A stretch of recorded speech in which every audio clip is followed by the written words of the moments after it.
Hello again. Let us start solving the 2.14 problem of chapter number 2, Units and Measurement. A book with many printing errors contains 4 different formulas for the displacement y of a particle undergoing a certain periodic motion. These 4 equations are given where A is max displacement, that is also known as amplitude, v is speed of the particle, t is time period of motion. Rule out which of the formulas of dimensional grounds. Which of the following are not correct on the dimensional ground? Let us discuss about option A. Y is equal to A sine 2 pi t divided by capital T. From here we can see the dimension of displacement should be equivalent to dimension of amplitude. This has the dimension of unit of meter and the dimension of length. So we can say this is matching with our dimensional criteria, and the sign should have argument or the angle to be unitless. If we see here, this time and this time will cancel their dimension, and this is correct on the basis of dimensional grounds. You can write in a descriptive manner in your exam. In option B, let us discuss about y is equal to a sine vt.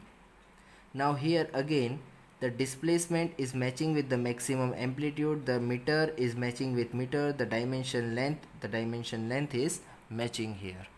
But if you will see along with the argument of the sign, argument of the sign or angle of the sign has some dimension, because the dimension of v multiplied by t can be given as L.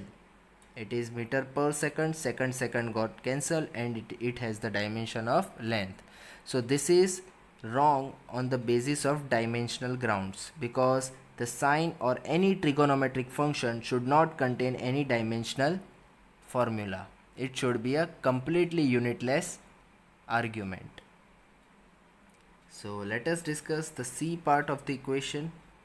Y is equal to A divided by capital T sine t by a.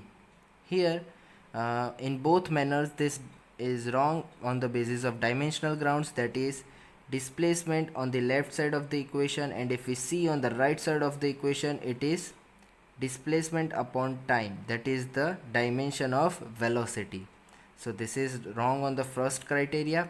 And in second criteria, if we see in the argument of a trigonometric function, there is some dimension, and these dimensions are t1 and L minus 1, and this is also not a unitless quantity, hence again this is wrong on the basis of dimensional grounds, and we have to rule out these two options. Let us discuss about the D option. Y is equal to a under root 2 sine 2 pi t by capital T plus cos 2 pi t by capital T. Now this equation is completely fine with dimensional grounds, because it is not violating any of the rule of dimensional analysis, because we can see the dimension of y is matching with the dimension of a. Under root 2 is a unitless quantity. Here dimension of time and dimension of time is cancelled, dimension of time and dimension of time is constant. Trigonometric function has unitless argument, trigonometric function has unitless argument, hence all the dimensional rules are followed here, and we can say this is dimensionally correct formula. So option B and option C are wrong formulas on the dimensional grounds.